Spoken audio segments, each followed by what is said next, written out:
Live from Roger Peterson Production Studios, it's Petey's Podcast. Come on and let's have some fun. Hi, my name is Roger Peterson. I am the podcaster for Petey's Podcast. This is my inaugural podcast today, and I'm so excited about it. And I have a special guest, a good friend of mine. Well, let me do this before I introduce you. He's this. I have a new nickname for him. He's going to be surprised, but I'm going to call him the Pumpkin King. Please welcome to RPP Studios, Alan Clark. Let's give a round of applause. I've been called worse things, so I'll accept that. That's very gracious of you. Oh, that's awesome. Alan and I, gosh, we've been knowing each other since about 2008, probably around Uh, some there. well, I would hope not. I was still in high school in Oh, 2008. Jesus Christ. Yeah, I'm That's still. I started comedy in 2008, and it's like a few years after that. Yeah, I started comedy in 2013. 2013. Yeah, And that's when you and John Cuellar started Potential Problems podcast. Is that correct? pretty shortly thereafter, I did the Nexus open mics Yeah. for a couple months. That's where I met John, and we hung out a couple times afterwards. And I think the first time we actually hung out, we decided to just, I used to do a podcast. He used to do a podcast. I've got all the gear. Let's just hit record while we have a couple beers. And it sounded terrible. It was one microphone on each side of, like, if you're listening to it in headphones, even still today, which nobody can because those episodes are unlisted because they're so bad. It was like one microphone on one side, one on the other. It was bad. There was no format. We were still it was us trying to feel out what the thing would even be as we were making it with bad judgment after a few beers. Well, welcome to Petey's podcast. That's what this is going to be. But that's why I brought you in because you've helped me out in so many different ways. I just want to let you know that Alan was a video photographer, editor of Roger Peterson's comedy variety show. Another reason why I have him in here today because he's helped me off the ground. They helped me produce my first show. Hopefully, it won't suck so bad and try and make it entertaining. But I'm just going to jump right into Alan because first of all, I want you to introduce yourself to the people out there because your social media sites where you can see this phenomenon and your passion for something that is just so fantastic. So I'm going to let you take it over for a few minutes and just explain where Alan, if you went to his Facebook page, you will see that reason why I call him the Pumpkin King is because he holds the New Mexico state record for the largest pumpkin ever grown in the state of New Mexico for 1,010 pounds. So, Alan, I want you to start with, hey, how did you kind of get involved in this from when you started, and no pun intended, organically, and to where you started and where you're at now with it all? And I'm just so intrigued by all that. Yeah. So you can also, yeah, I'm on Facebook, Alan Clark. My profile picture is me in front of the pumpkin at the award ceremony.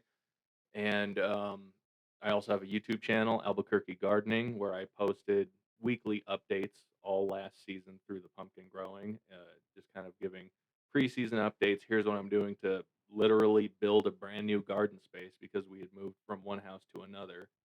Um, so part of this whole journey has been that now I've grown giant pumpkins at two houses here in Albuquerque, and it was just a long learning process. So, uh, in short, this last season in 2025 was basically start from scratch and hope that you can still get something good. And I was lucky enough to break the state record compared to the year previously, where I had grown a 947-pound pumpkin, only 41 pounds shy of the state record at the time.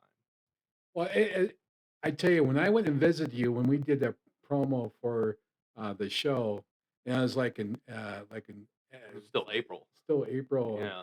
and the setup was just phenomenal. It looked like a Taos uh, farm with all the stuff that's going in. And then today, before you came in, I went to your Facebook page. I came across your hour-long um, teaching growing the pumpkin. Give me a little synopsis of that because you, like you said, you gave weekly updates. But you see, it started from this flower to 1,010 pounds. It's absolutely amazing. Can you kind of take us through that a little bit? Yeah, that's um, last April. I was asked to host a giant pumpkin growing class at the Albuquerque Garden Center, and so I put together a bunch of materials. Basically, just tried to consolidate how I what I did throughout the season and put it into a format that a beginner, someone who has a basic knowledge of gardening, can kind of give it a shot and have some success with it. So it was very much targeted at the novice grower, but also information for people who may know a little bit more than others. And yeah, it's an hour-long video. It kinda takes you through the whole process of, how much room to give it, how what kind of, stuff you need to put in the soil, um, doing things like pest management, fungal management, vine positioning, so that as this giant pumpkin gets bigger, it doesn't grow itself right off the vine. These things grow so quickly that, if you're not careful, your pumpkin will sever itself. Wow. I saw something about at the beginning of the process, something about blood meal. What the hell is that? I just, your mind just goes, what is, you tell me that little Yeah, at the very blood beginning. meal blood meal is, a waste byproduct of the, meat processing industry, and so instead of just letting it run off in places, there's an incentive to capture this stuff and turn it into a fertilizer product. Oh, And so wow. it's basically just a high nitrogen fertilizer that's also got like it's literally just congealed blood dried up and granulated. So Wow. when I apply it to the garden, I have to make sure the dog stays away from that area because she'll start eating the soil, and you don't want her to Oh, get sick. sure. But animals are weird that way. They'll smell these products, and you have to be very careful. I also added like a bunch of crab shell meal, so ground up crab shells and different waste byproducts of different industries.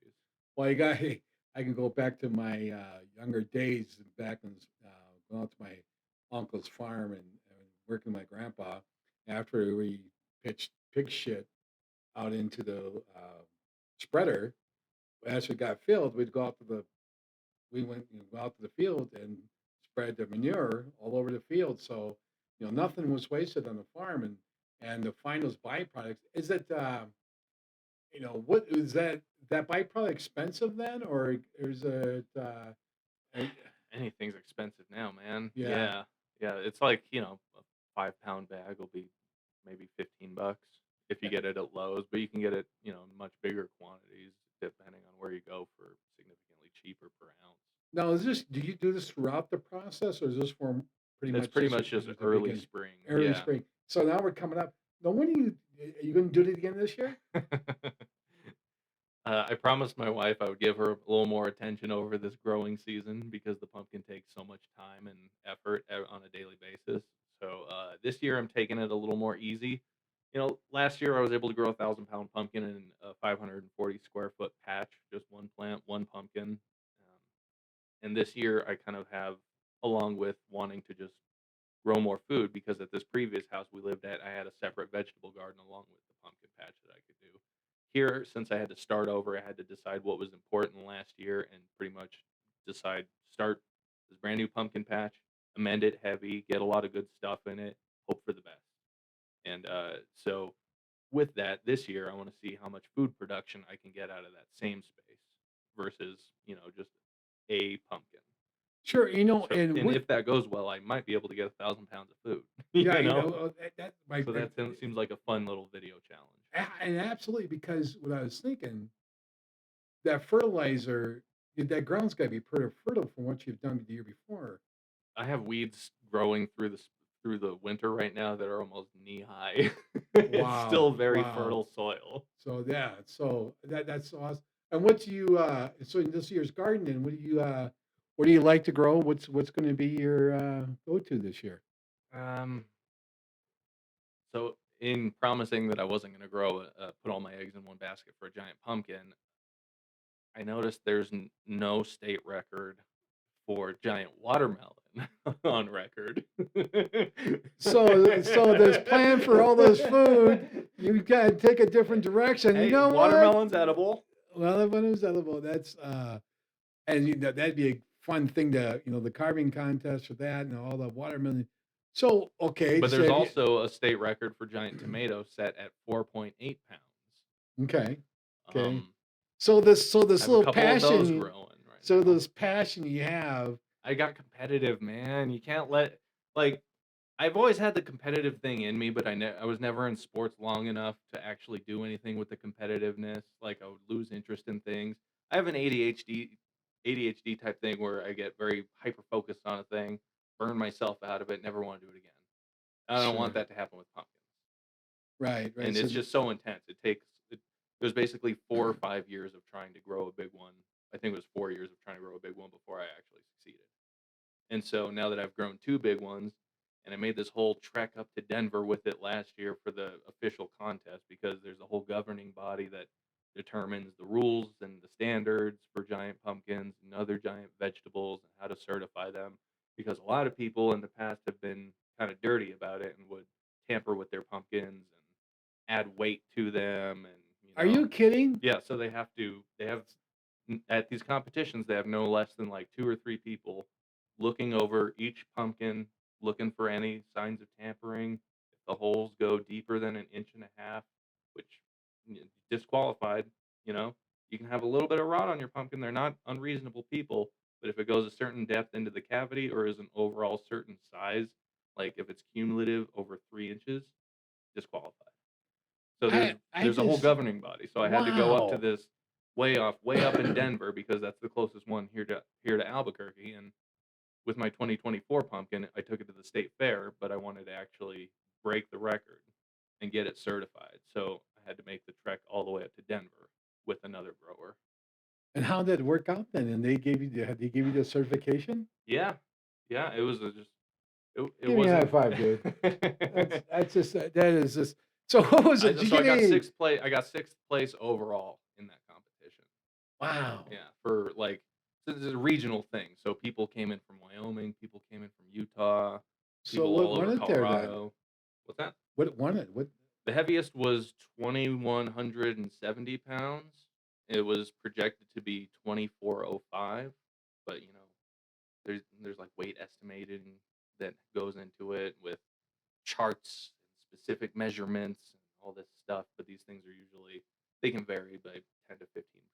Mine ended up I think 15% lighter than was estimated. So if it was as heavy as it should have been, according to the measurements I was doing, it would have been 1,170 pounds. But we wow. have such a harsh, dry climate out here. Mhm. It's so hot that other growers were telling me that it just kind of stifled things. So Yeah, wow.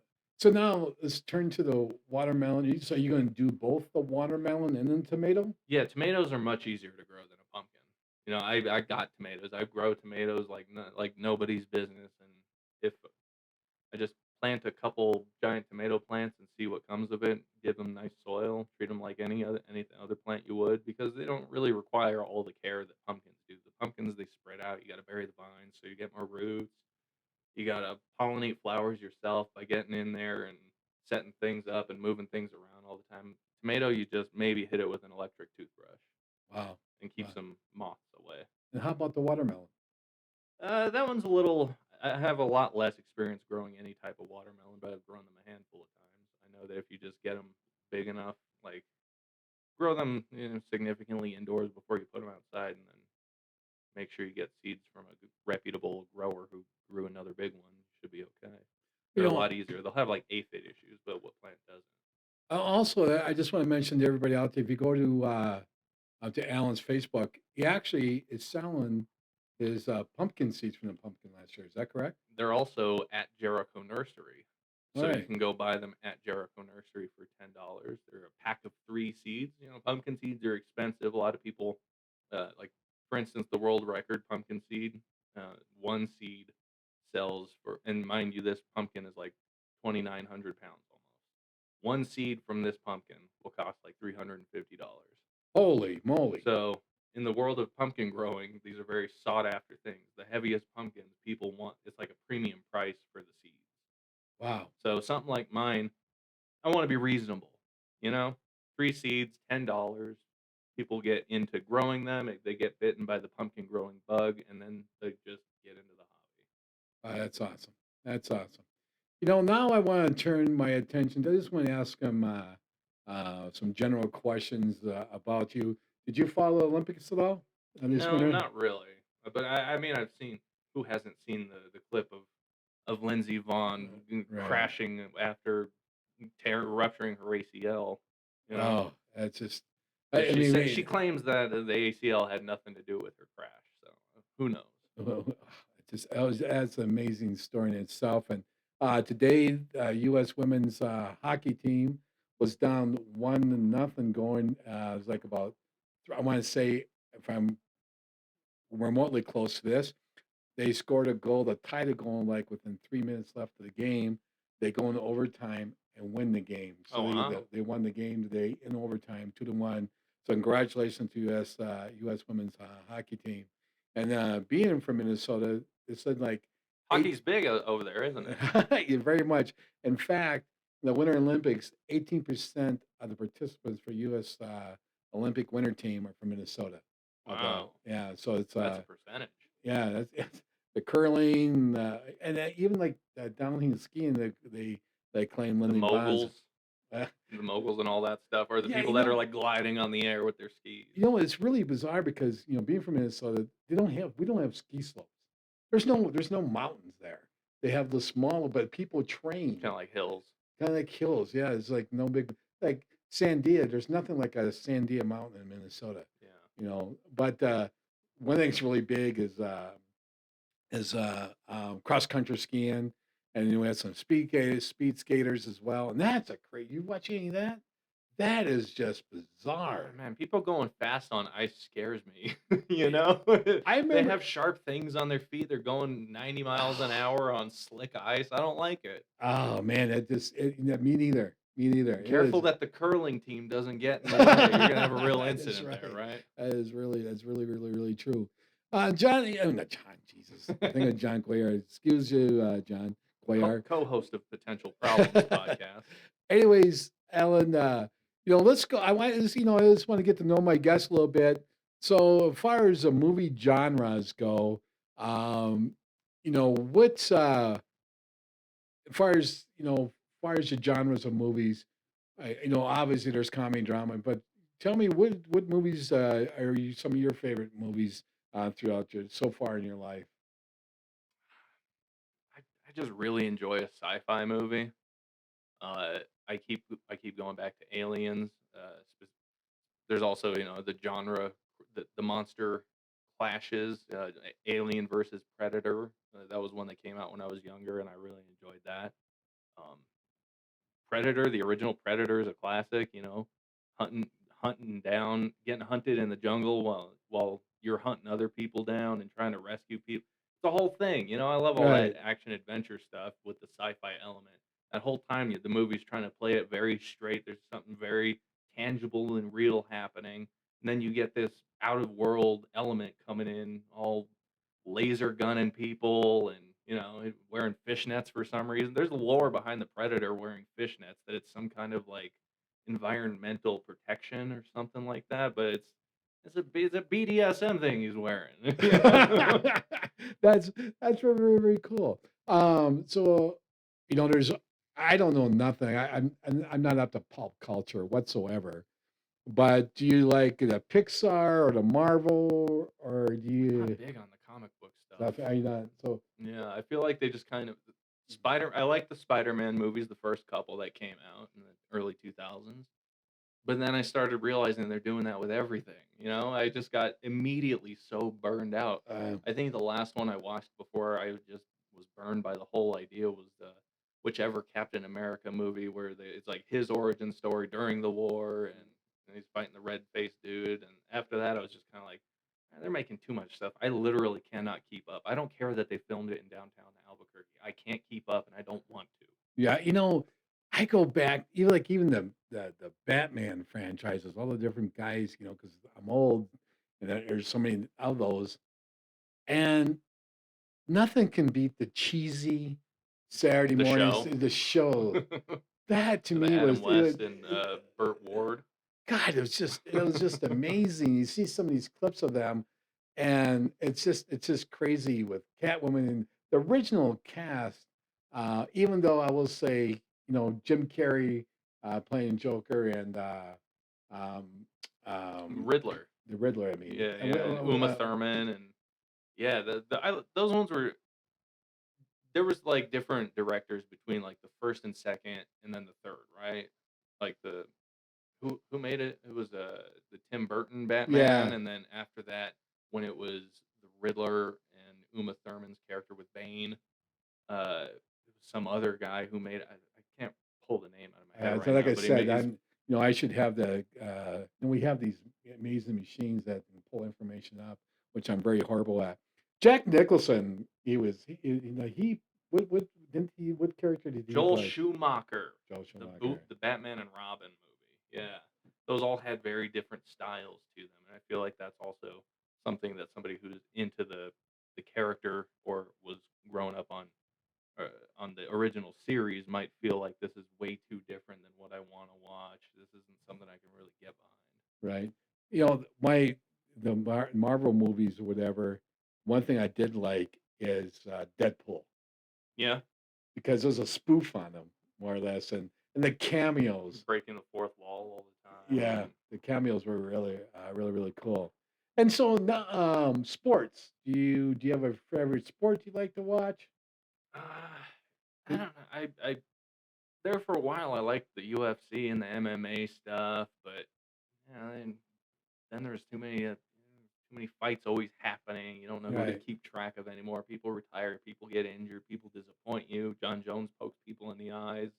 And then they come back. Yeah, and I was also doing a lot of Muay Thai and boxing at the time, so at an MMA gym, and then it's another one of those ADHD things where I got too into all of it, and then I just kind of lost interest in it. Sure. Other than Uh, that, like I've never been big on team sports. I played baseball growing up, but that's because my dad was a coach, sure. but I never got any of the actual training. How was that? He just liked coaching more than I know, actually teaching his kid how to play baseball. sure, sure. Yeah, if I remember something, the couple of times I was on your guys' podcast, how about were you in the WWE at all? I did, yeah. I love the wrestling stuff so much so that in second grade, me and this other kid got into fights with some other kids. More like they were fighting him. I intervened to make it even. Then we started doing wrestling moves on them until they were like really messed up. And the principal was like, "This is a beating. They need to be suspended." We were in second grade. Oh, I had that's a funny. mohawk. My parents thought the attitude was because of that. I was defending my friend, man. They just wouldn't listen to me. Oh, that's funny. Yeah, but That's funny. I love the wrestling stuff.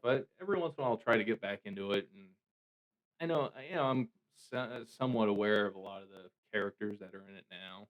Sure. Um, but there's so many different storylines that I feel like I have to go into a Monday Night Raw, having done research all Sunday to know what Whether current who's stuff is right, happening, and right.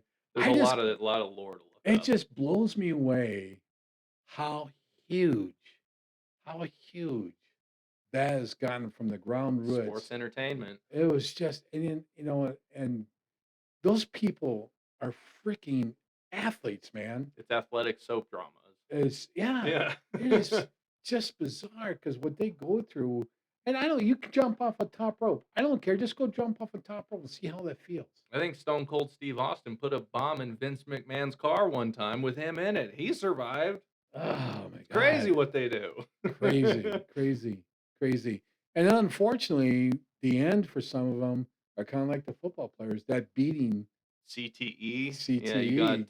Oh Chris my God. Benoit killed his whole family and then killed himself because of CTE and Ah, all the wild things that does to your brain after that. ah, Having sparred in Muay Thai and boxing several times, like I did it regularly, so I became at least somewhat proficient. I could kind of keep up with other people, but that didn't mean that I wasn't also taking shots in the head and occasionally eating really hard kicks and things like that. ugh. But there was one time where I zigged when I should have zagged, and someone threw a kick, and I moved right into it, and it hit me square on the side of the head, and it dropped me down to the ground. I saw a white flash immediately. Like you just start feeling like tears well up from deep in your core, and you're just like, what? Your nervous system is freaking out. And then for the next several weeks, I'm just in like bad moods. It's very it's and that's but people make that a lifestyle because they see that that's their way out of out of what they're in into some money. Right, right. I played football and rugby, and I can, some of those, hits that I took on a weekly basis, and then we would go drink afterwards to drink the pain away. Yeah. That didn't work out so well either. Uh, so thank Just you for add that. And now inflammation. I kind of like to wrap this up with, what? Let's talk about, we're different generations. So I don't know the type of music you like. What music, what genres um, do you like in music? Kinda all over the place. I mean, all it's easy for let me pull up some of my YouTube music for reference, but I never really liked contemporary stuff. I grew up listening a lot to whatever my parents were listening to because they had a salsa factory. I was always there, so it was just playing in the background. It'd be like 94 Rock and stuff like that. George Thorogood, Rush, Ozzy, stuff like Wow. that. Wow. But on the same kinda on the opposite side, System of a Down's pretty good. A little bit of rap. Sure. There for a while, I got really into, like, Head PE and the Cottonmouth Kings and Tech Nine and all these different kind of, Juggalo-esque aside not exactly Juggalo rappers.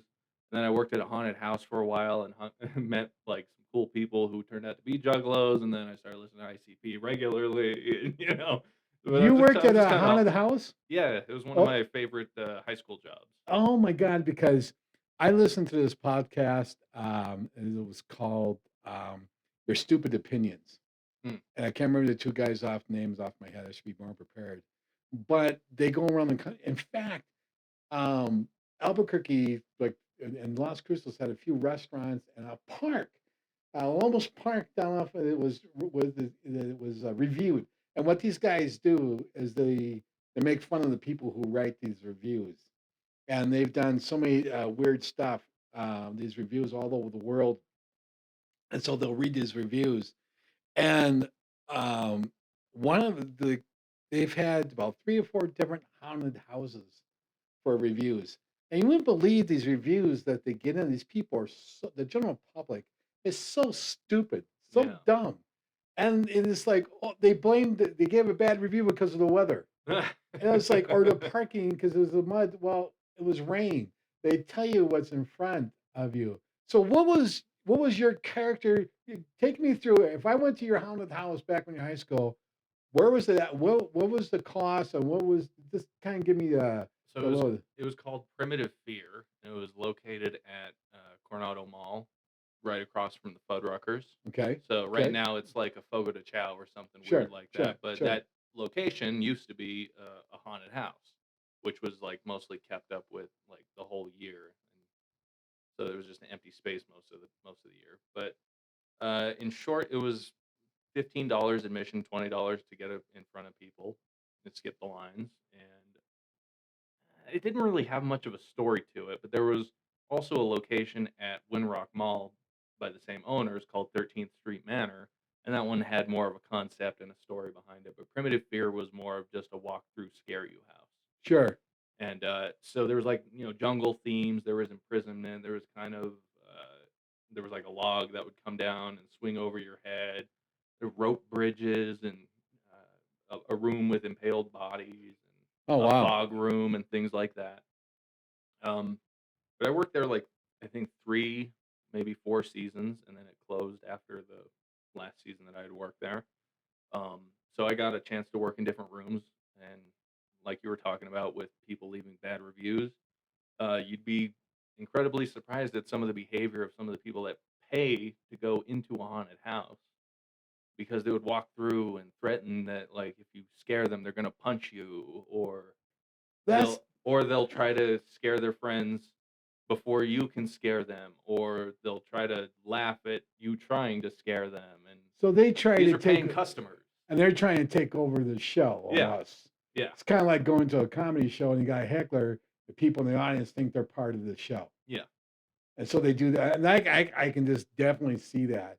It's kind of like one thing I didn't like about Halloween is some of the people think that's the time they can dress up and get be away with anything. get away with it, and it's not their personality. Yeah, But for those few hours, that one night, they turn into a complete a hole or bitch. And it's like that's not them. How is? where does that come from? Yeah. Same with, Well, some say the veil is so thin between worlds around that time. There is it because they're susceptible to bad energy that's coming through because the veil is so thin. oh my God. Yeah, So I but you enjoyed it. So yeah, so but I would always leave at the end of the season with my throat just hurting. Every night you're screaming at people for anyway, 4 to 6 hours, now what and was then on the Halloween night until people stop showing up. what was the like the ages that come through? Uh, a lot of teenagers earlier on in the evenings, and then like around 8 or 9 o'clock, it would be couples in their 20s and 30s, that kind of thing. But But the weekends were always the worst because you knew people wanted to drink, oh God. but then it was a double-edged sword. So like the first week, it would be a lot of balloon fiesta people Uh-huh. from out of town, people from out of country. I remember I was working in the rope bridge room, so like trying to mimic like there's a swamp and you're walking across this bridge and you can't really tell what's off to the sides. It's real dark and everything. So the hiding spots were basically on either side of the rope bridge, and there's two different sections in the room, so you had four places to hide. And there was like this German couple coming through, and I just hear, "Oh, was ist das?" And so I was in German classes at the time for high school, so I started messing with them in German and trying to scare them with some German, but it didn't work at all. They're like, "Oh, you speak German?" But then you Oh, also have like the people like you're working, you're scaring people, and all of a sudden you hear several people that work at the haunted house shouting, "Jingle bells, the body room!" And you're like, "What's going on?" It turns out, so we had a code that when someone got violent towards the scare actors, who, mind you, were mostly high school students and weren't even 18 years old, that meant that somebody had become violent towards them, and that informed security of what room to go to immediately. So they go to different access points. This haunted house was cool because it had all kinds of secret passageways to the other rooms. Because employees had to be able to get in and out sure. quickly. So even when things were slow, we would just kind of go to other rooms from the little secret passageways and get in an extra scare, Oh, that's that awesome. kind of stuff. But the owners hated it when we did that because they were like, "You're not in your room." but, Yeah. but yeah, so there would be people that come through uh, on weekends, and you hated the weekends the most because more people would come in drunk Oh, and try to wow. get violent towards you guys. That's But I sad always as felt a the worst for the guy who had to work in the fog room because you're literally in a room of propylene glycerin stuff, vape juice for sure. 6 hours a night Oh my God. with a strobe light. So not only is it stifling your lungs and your breathing, but you're also like a seizure risk because it's a constant strobing light. Wow. So Wow. disorienting. So, so back then, so what would you get paid? Like five, six, Seven seven, 25 an hour. 7.25 an hour. Yeah, Wow. but you were an hourly actor according to the W-2. Wow. So Wow. Wow. Well, that's amazing, John. I'm trying. God, how why do I keep on calling you John? Jesus Christ. Oh my God, Alan. I just want to end this. I just want to say thank you in so many different ways. From the pumpkins to our conversation. I really, really appreciate it. I really appreciate all your help. Please go to his Facebook page if you want to learn how to grow a giant pumpkin. He definitely will walk you through that process. And I just can't thank you enough, Alan. And give me a high five, dude. hell yeah, dude. All right. So that concludes episode one inaugural with Alan Clark and the Giant Pumpkin and the general conversation. This is from Roger Peterson Studios, RP Productions. And you have be safe and be kind out there, everybody. Thank you.